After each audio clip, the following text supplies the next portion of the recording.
So my grandma passed at the end of December, and now we are at the beginning of 2026. So I'm talking about January.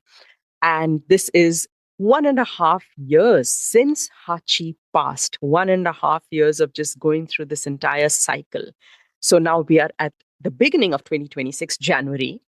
I've just lost my grandma. I'm working through grief.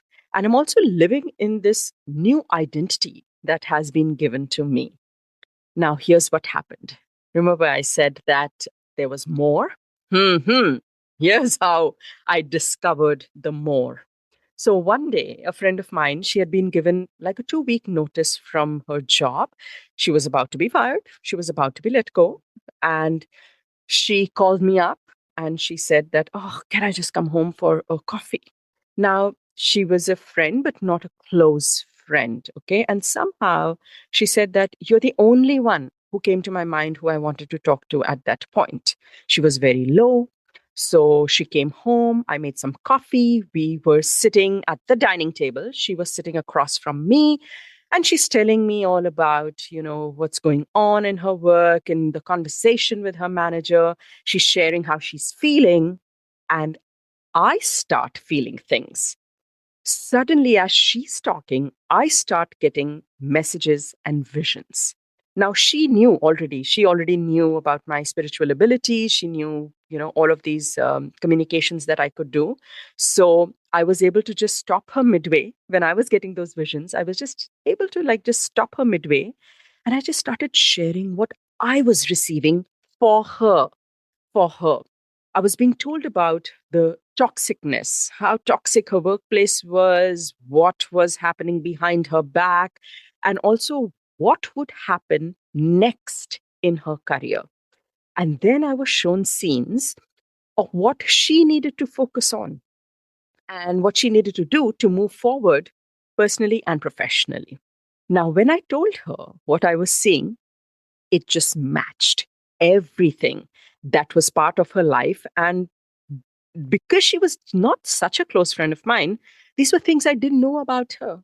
And yet, I knew about her hobbies. I knew about what she did every Sunday. I knew what she cooked. And all the guidance came so clearly. And when I mentioned it, it matched perfectly. Now, 2 weeks later, there was a turn of events at her workplace, and everything turned out exactly like I had shared during our coffee session. So, this was different. It was different from before, right?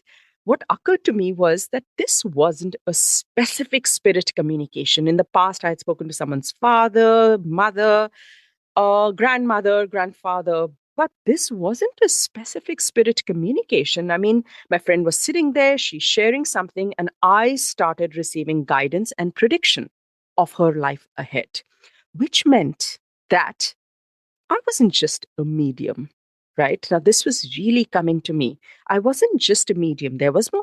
There was more. This is not what a medium does. How could I tell someone about their relationship, about their career, about their path forward? How could I have known this? I realized that I was connected to some kind of a higher dimension from where I was receiving all of these messages. My spirit guides were connecting me to that dimension from where I was getting all of this. So, what was really going on? My abilities were just growing and growing one by one. I was just being introduced to, I feel, what was probably already inside me because it was so effortless. It was so effortless. It was not like when my friend walked in, I was like, let me see what my spirit guides have to say about her. I had no such thought. I was being there for a friend. I made a cup of coffee and we just sat across the table like two friends would. And all of this just started happening on its own. It was so effortless. I wasn't trying. I had not learned anything.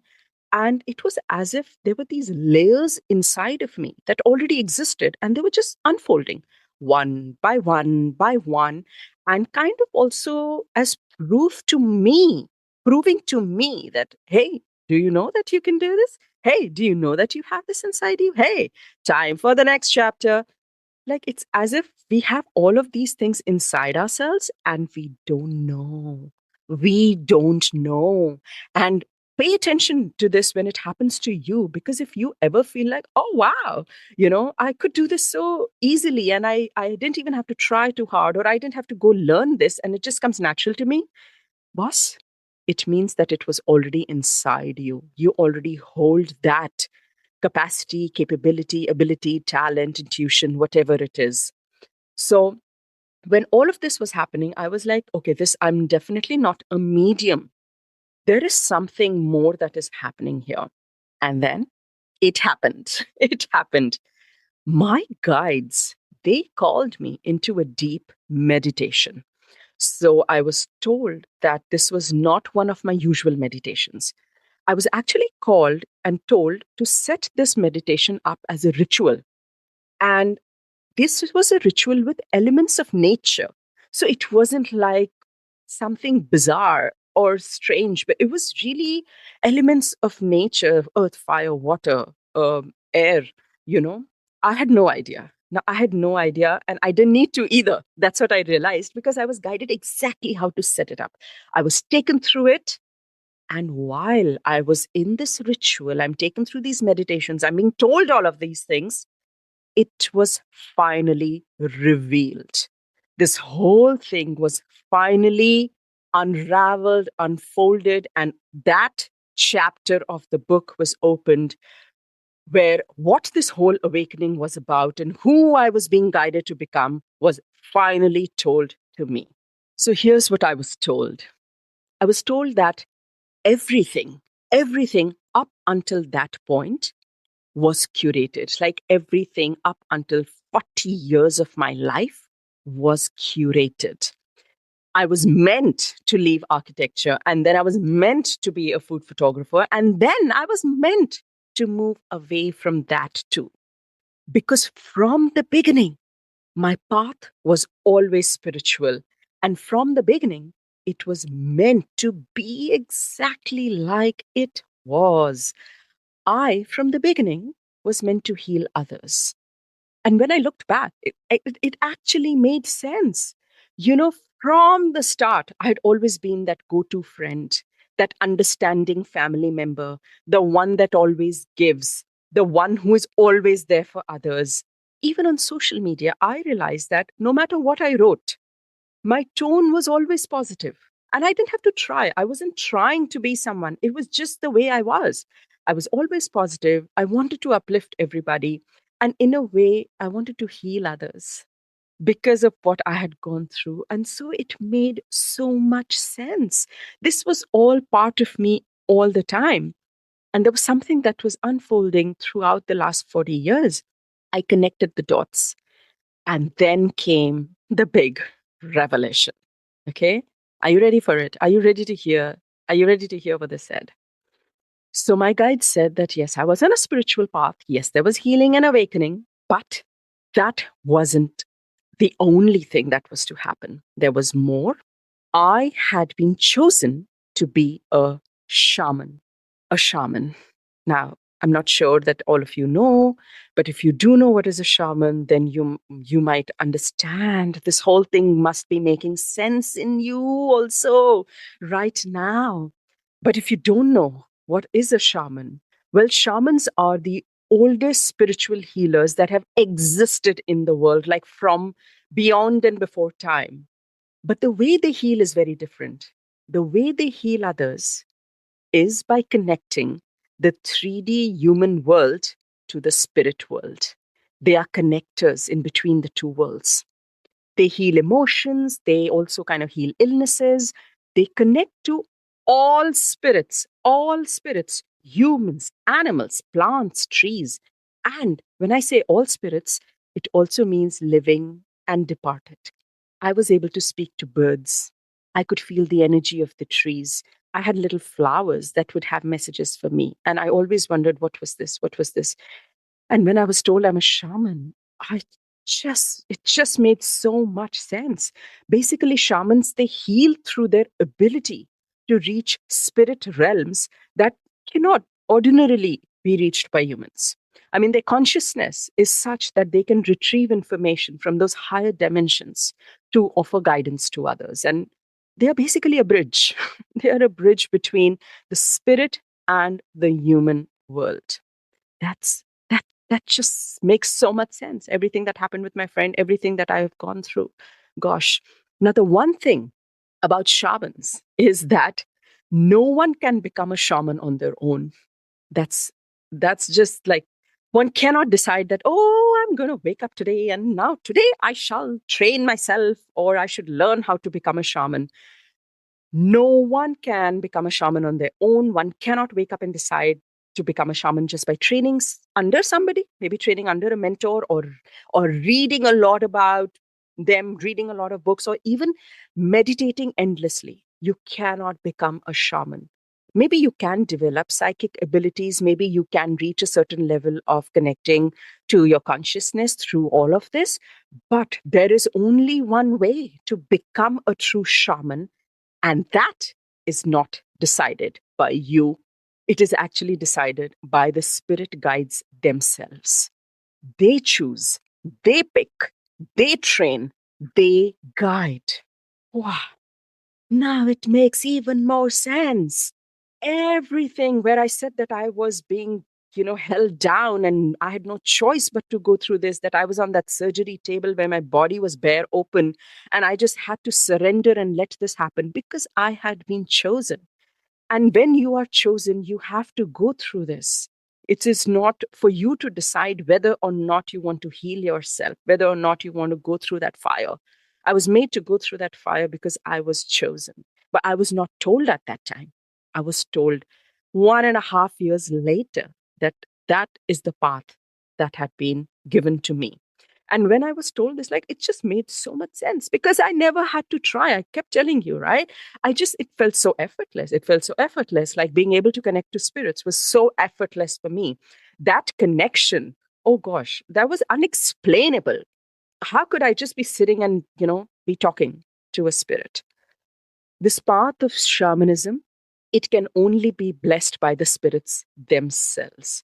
And that's why, because the spirits are so close to you, because you are so easily connected to that dimension, that's how I was able to just access all that information about my friend. How could I know about her future? How could I know about things she did?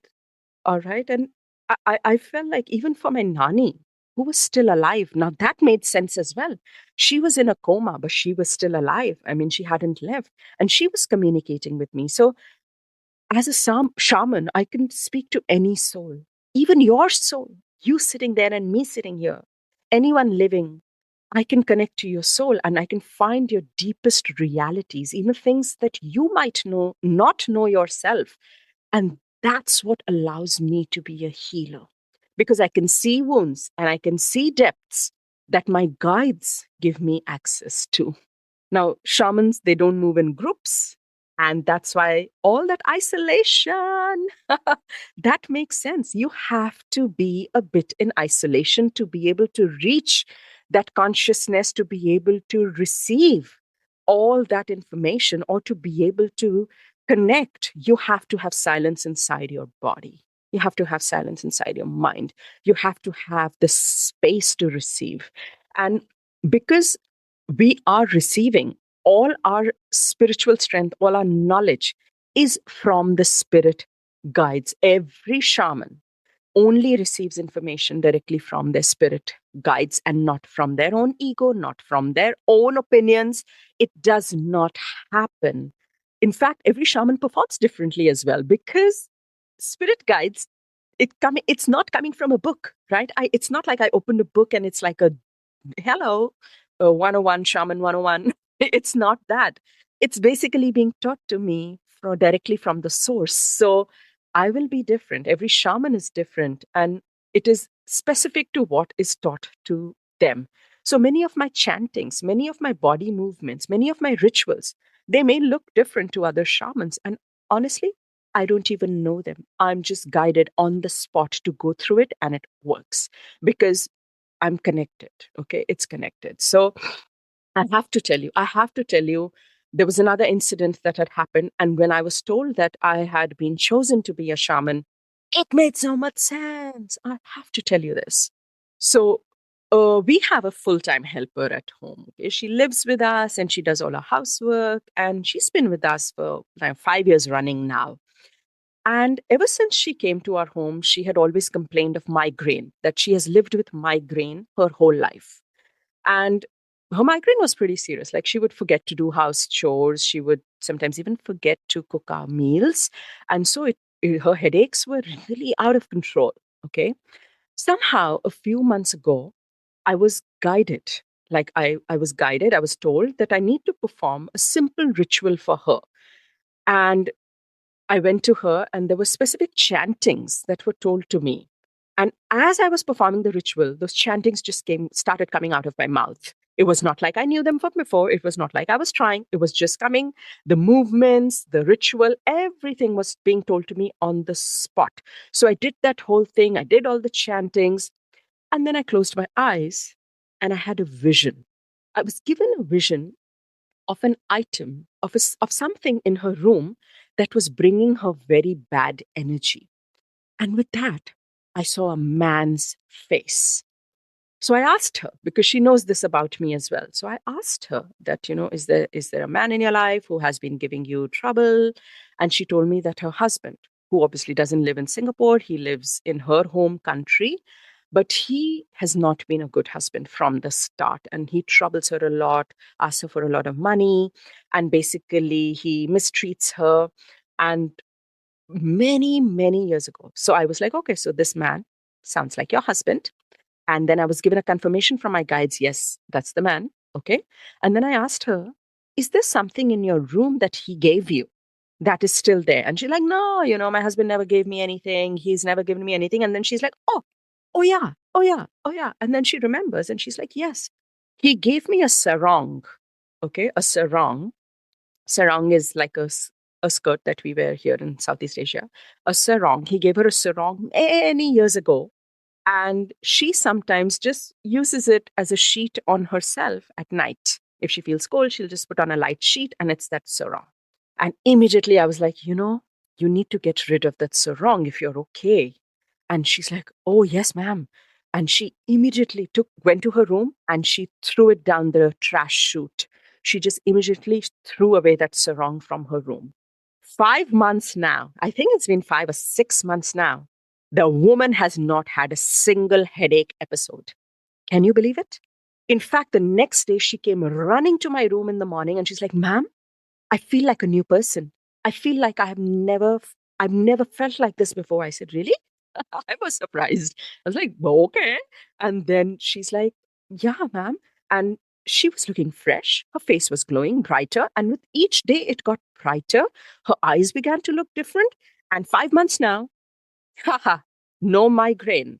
Gosh, I find it hard to believe it sometimes. But now that I know, when this was revealed to me and the capabilities of a shaman, that a shaman is a healer and can also heal certain kind of illnesses. I know now what had happened. I could heal that sickness. Now shamans are not above medicine, but they are where medicine cannot reach. And that's what was proven to me. So my abilities as a shaman had been unfolded layer by layer by layer.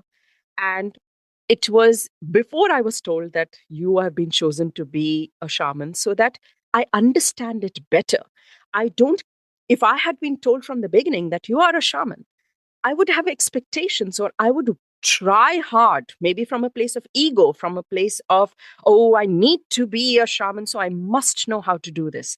But this was all done in reverse. And that makes so much sense because I was told everything, I was proven everything, I was taken through everything, all my abilities of communication, healing, predictions, healing sicknesses, communication, connecting to every element of nature and being able to speak to them. All of this was shown to me before I was told who I really was chosen to be. Gosh, if this is not divine, what is? This is so divine. Now, I am just narrating this to you, but boss, it was not easy. Can you imagine the number of times that I resisted this? I resisted this because I was a food photographer. I had a life. I had a separate life, a different life than I had ever imagined. And I was happy. But was I aligned? That was a question that, or a thought that came to me when all of this was revealed. What I understood is that when you are on a divine purpose, when you have a divine purpose, you are always guided to it, no matter how many years it takes. Whatever is not aligned with that particular purpose falls away. It falls away, and slowly, slowly, slowly, little by little, you keep shifting into your path that is truly meant for you. So, if you have ever observed such patterns where, oh, I left this first, then I shifted into this, but then I left that, and I shifted, it's not you being fickle. It's not you being indecisive. It's not because you don't know what you want. It's because you are slowly being moved into the path that is actually meant for you. So don't resist it. Don't resist it. Go with the flow. If that is one message that I want to leave at this point, it is that go with the flow because you are being shifted into your path. I told you, the universe hits you like crazy just before it delivers that miracle. And especially when it is something like this spiritually, I don't know why I have a feeling that so many of you listening to this can relate to my journey because you have, in some way or the other, also experienced certain things like this in your life. And maybe you accepted it and maybe you rejected it. But when things like this happen to us spiritually, when we are hearing things, when we can see things, it's very easy to say, oh, it's just a coincidence, that feather that fell on my foot. Oh, it's just coincidence. Oh, that those numbers that I saw were exactly what was in my mind, and I saw that number on a board. Oh, yeah, it was just such a coincidence. Oh, I'm just imagining this voice in my ear. Everything can be called a coincidence, and everything can be called imagination. And yet, nothing is. Nothing is. Nothing is a coincidence. But for me, I had to go through that phase too. I had waves of resisting and there was waves of acceptance. And it was almost like my spirit guides made it their mission that this woman, she needs to trust. So I was just taken through so many incidences where that trust was building layer by layer by layer. And there were just so many incidents. I mean, I helped so many people. I talked to so many people. I helped them communicate to their departed loved ones. I healed fears for people. I addressed people's wounds and I made them realize what was actually hiding inside them. And there was no way I could deny this. I just could not deny what it was and what it made me feel. I mean, whenever I went through such an experience, I did something like this for others, the wave of emotion, the wave of rising, the ascension, the kind of feeling that I'm ascending in my life, the way I felt it, it was as if for the first time I'm actually doing what I'm meant to do. I mean, have you ever felt emotional when you help someone? I don't know one person who doesn't feel happy when they help someone. Why do you think that is? Right? So this wasn't just coming from a place of, I want to help you. It really came from a place of, alignment, something that you do that touches your heart like it's an electric current. And then you know that, wow, what is this feeling? This is alignment. Like every interaction, every experience for me was so strong and so solid. It was as if unrefutably, this was the path that had been chosen for me. But you know the universe, right? It's very naughty. The universe is very naughty. My spirit guides are very naughty and they have a brilliant sense of humor. So, you know what? While I am there at the beginning of the year, accepting this new life, digesting the whole, you are a shaman. You were always chosen to be a shaman. While I'm going through that, haha, the naughty guides, you know what they did? They put me through a situation that I had never anticipated. I suddenly fell sick. Out of nowhere, I fell sick. A mysterious symptom appeared. I had an attack while I was on a flight. I was going to Phuket to celebrate my mom's 70th birthday. And on that flight, I had an attack, something I had never experienced in my life. And if I can be honest with you, I didn't think I would make it. I actually thought I would go that day. I still shake sometimes when I think about it. But now I know that it was all divine and it was all done. But I that experience, it led to 3 months of doctor visits, so many procedures. I was admitted in the hospital and I just battled my health in a way that I cannot even explain. Now, I've mentioned this so many times that by that time, everything kind of in my life had been halted, my career, my personal life. And the only thing that was going on for me, that was really working for me at that time, was my health, my workouts. If you saw my Instagram stories, you know I'm just like a machine. I would just love working out and I love sharing that part of me as well. But January onwards, I began to feel a strange fatigue. This was even before the sickness appeared. I just started feeling very, very tired and I couldn't work out. So I had to stop all my workouts for almost 2 months. That's a lot for a person who thinks that they are a machine, right? It's too much. And at that point, when I have gone through this fatigue, I was hit by that attack, my life came to an absolute standstill. My career, my social life, my social media, my swimming, my health, everything stagnant, stopped like a flat line. Okay. The way I felt was that my hands and feet were tied to the bed. Imagine you're being tied to the bed, no movement possible, don't move. Kind of an instruction given to you. I felt like I had been put into a vacuum that was kind of a reset. And I felt like when I would emerge from that vacuum, I would move forward, but nothing from the past would come with me. That was kind of the whole purpose of putting me through that situation. That's how I read it. Why else would you suddenly be hit by a health condition that you have never had in 42 years and then be bedridden for a while and go through this whole circle only to get better? Only to get better. But when you get better and you start moving, you realize, oh, wow, I'm moving differently. I don't even move the same way anymore. I trusted that everything had to be a fresh start from there on. And that was the only thing, you know, that could have happened for me to get better. If I didn't make a fresh start, I would have probably stayed in the cycle of sickness. Because I decided to move differently, I decided to do things differently, make my routine differently, look at life differently, rest differently. I felt like I was having a fresh start. And only what was in complete alignment to who I was coming or moving along with me.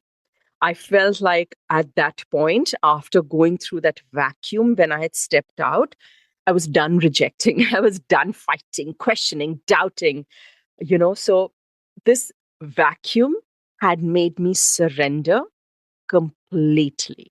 You can surrender, but maybe there are parts of you that don't let go fully.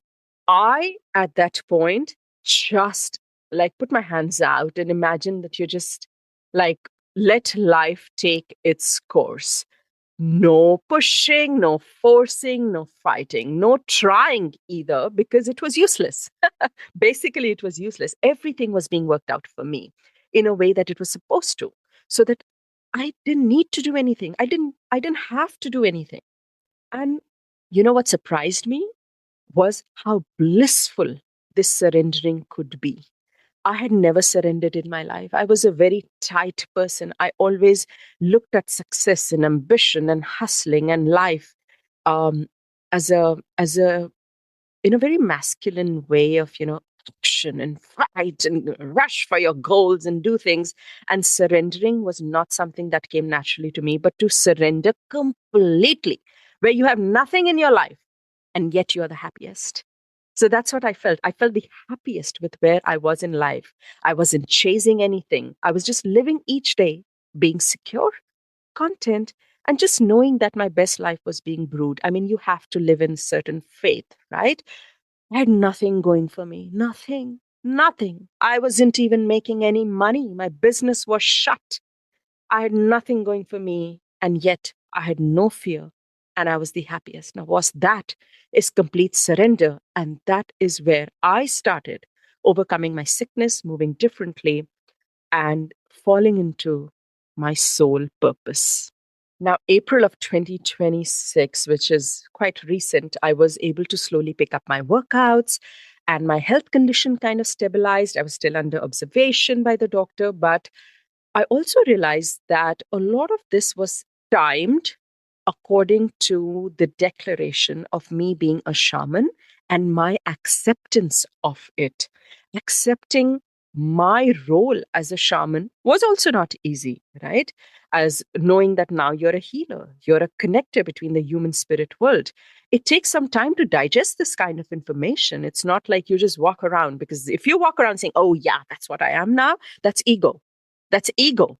You want to reject it. You want to call it coincidence or imagination.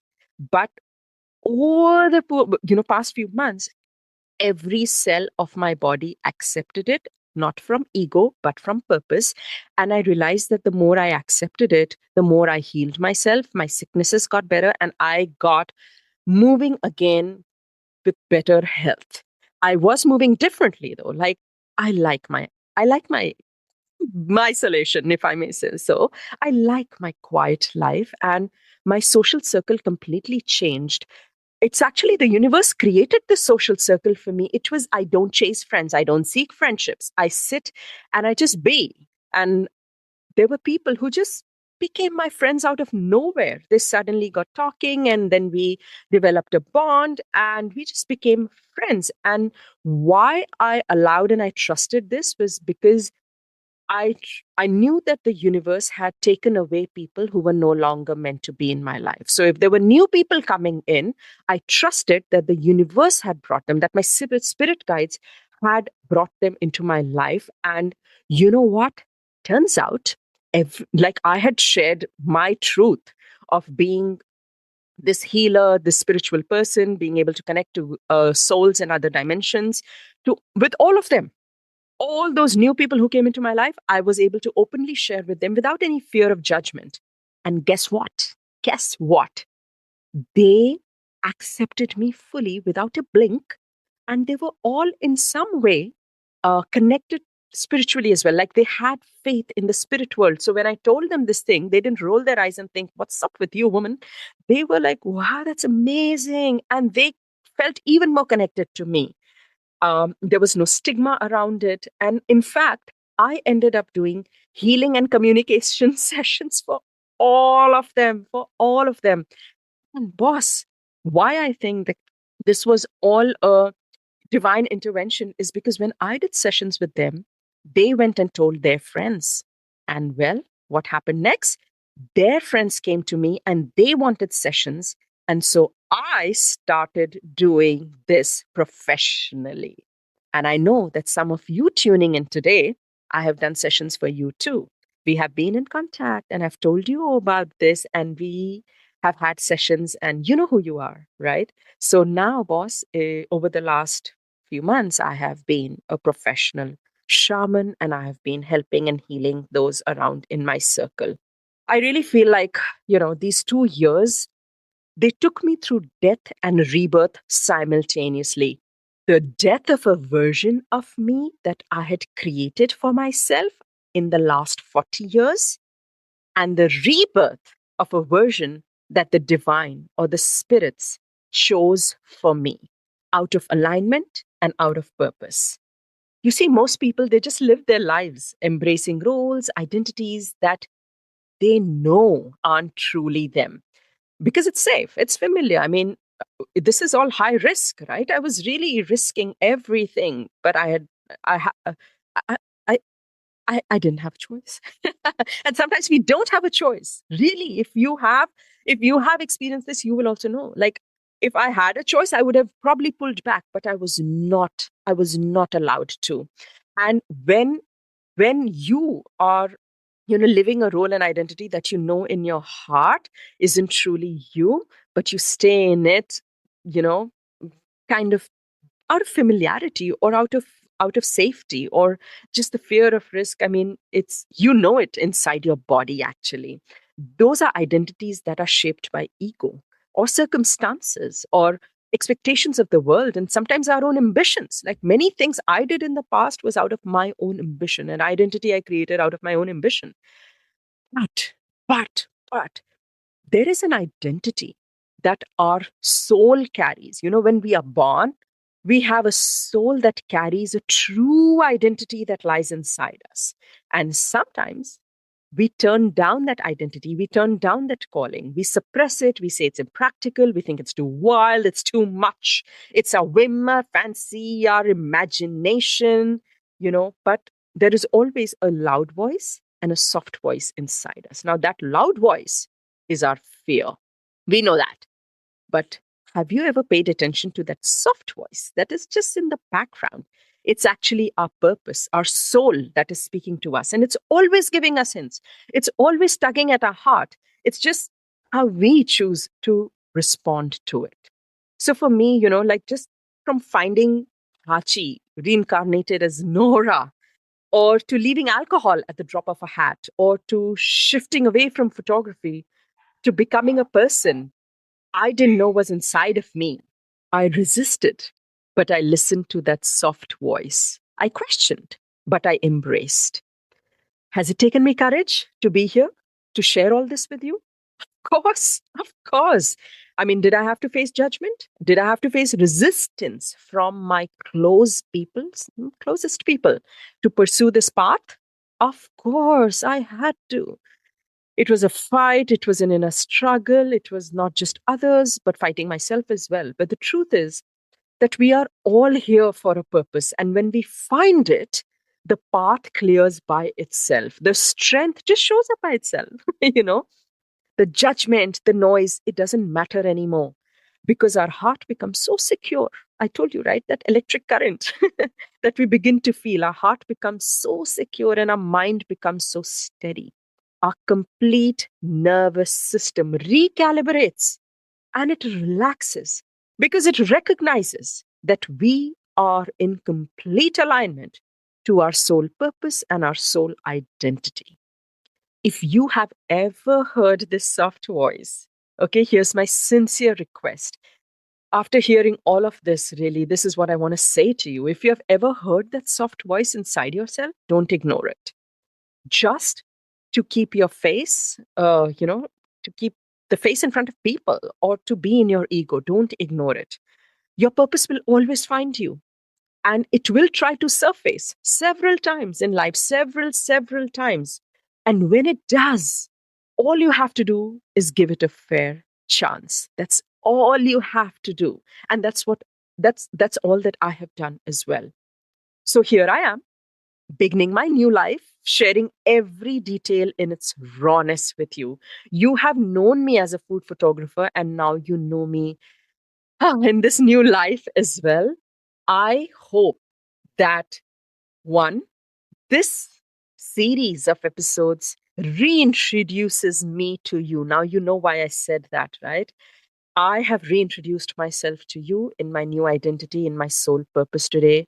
I hope that this also achieves the other thing that I wanted through these episodes, and that is it opens up a whole new world for you, a whole new world of thinking, that you begin to trust in the mighty, bizarre power of the universe, of your guides who are there. They are guiding you, they are speaking to you. That soft voice is theirs.